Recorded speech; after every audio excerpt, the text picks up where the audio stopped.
you have this. Well, thank you very much. I saw that tower yesterday.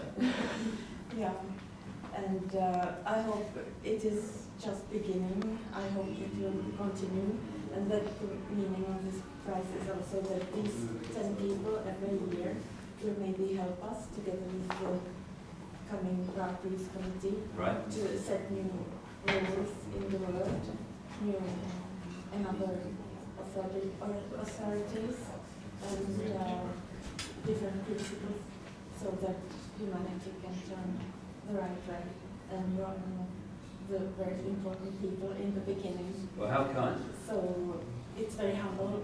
Thank you. So, thank you very much. Thank you so much. That's great.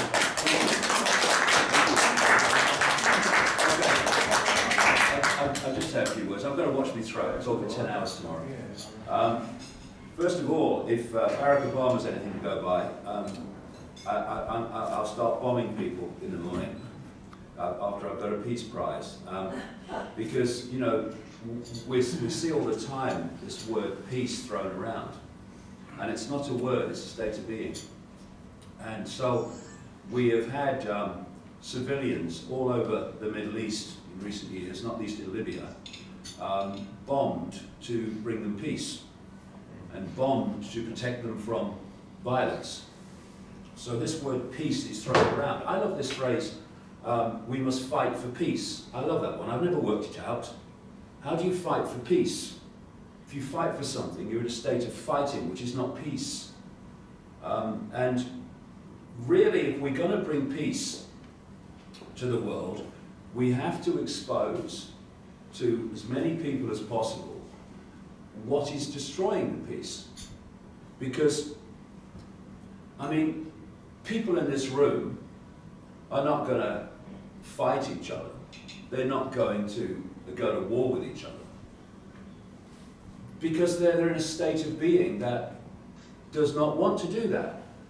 And frankly, the vast majority of people in the world, the overwhelming vast majority of people in the world, they don't want that. They don't want war. They don't want conflict. They want peace. They want to look after their families. They want to go about their lives without fear of what's coming next. And so, without uncovering that manipulation that is systematically destroying the peace by playing people off against each other through divide and rule, through the fault lines of race and income bracket and religion, then we're never going to get peace in any global, universal way, because this force is constantly going to be agitating to make sure it never happens. And when I talk for 10 hours tomorrow, I'm going through a massive number of dots connecting into pictures. I'm going to go into what this force is that's manipulating the constant destruction of peace. And it has many, many, many levels. There's the level that you can see, planes dropping bombs, presidents ordering people to fly and drop bombs, but it goes deeper and deeper than that, into the very fabric of reality, into the very manipulation of human emotion, human thought, human perception, so that we see the world in terms of everyone standing up for themselves, rather than seeing ourselves as some kind of human family where everyone needs to work together and to look after each other. That will bring peace. What will not bring peace is playing different parts of humanity off against each other constantly to bring about an end of peace. So it's quite appropriate. I mean, I'm very honoured. Thank you ever so very much to get this award. I mean, I'm not really into awards. In fact, it's the first one I've ever had.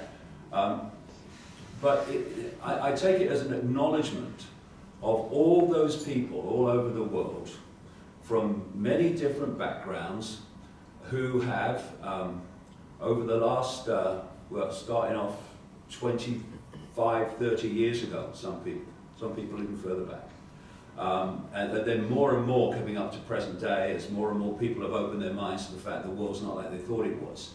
It's an acknowledgement of all those people who spend their times, whether it's people like me traveling around the world talking at events and writing books, or people in their spare bedrooms. Actually, I write my books in a spare bedroom, full enough. In their spare bedrooms, just putting out information to as many people as they can. And this accumulation of information from all these vastly different sources of people have together, cumulatively, have started to make a difference. They have. As I travel around the world, I see it.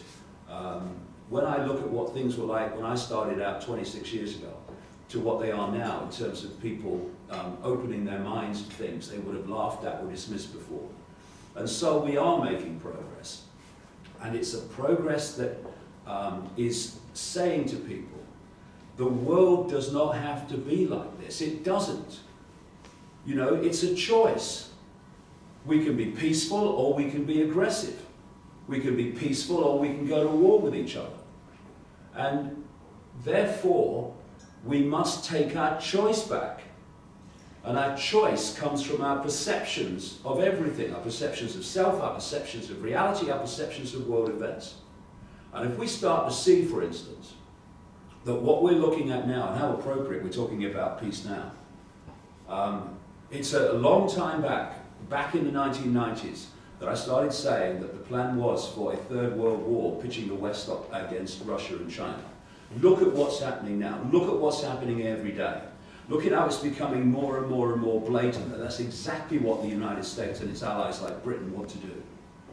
And if we can show people and get out to people the fact that these current events are not random, they're not a result of a series of random events as we ended up here. They are the result of calculated, manipulated processes of pushing the world and directing the world in a particular direction that go back centuries, staggering as it may seem, to people who haven't researched it. And thus we are faced with a situation now where they want us to go to war again, they want us to go to world war again, they want us to think that Putin is Stalin, that he wants to invade the world.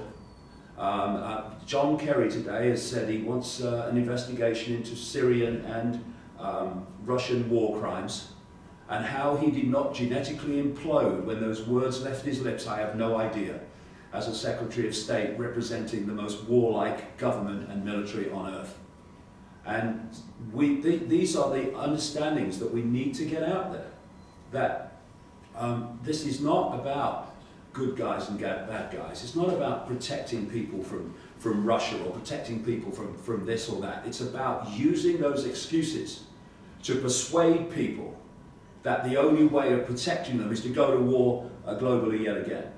So the whole foundation of bringing peace to this world is to expose constantly, incessantly, that force which is seeking for its own ends, on many levels, to make sure that this world is never at peace again.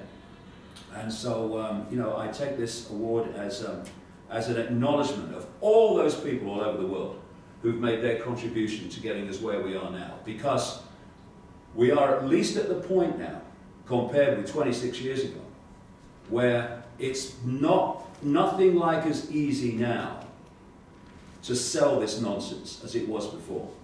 More and more people are going, hold on a second, what's going on? We just had the Brexit in Britain, coming out of the European Union, where the entire spectrum, virtually, of British politics, from left to most of the right even, were saying, catastrophe if you come out.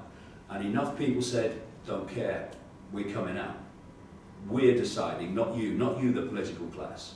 And so it is getting more difficult. And I'm glad at the moment that the American military spokesman and the American State Department and all these other people are overcooking the pudding in their condemnation and claims about Russia and their intentions, because it means that when you go over the top, more and more people go, hold on a minute, this doesn't make sense to me, this is way over the top. And that's a good thing. But to bring about peace in the world, we have to expose what is taking peace away. And that's what the alternative media is all about in all its forms. And I take this as an acknowledgement of that to people all over the world. Thank you very much.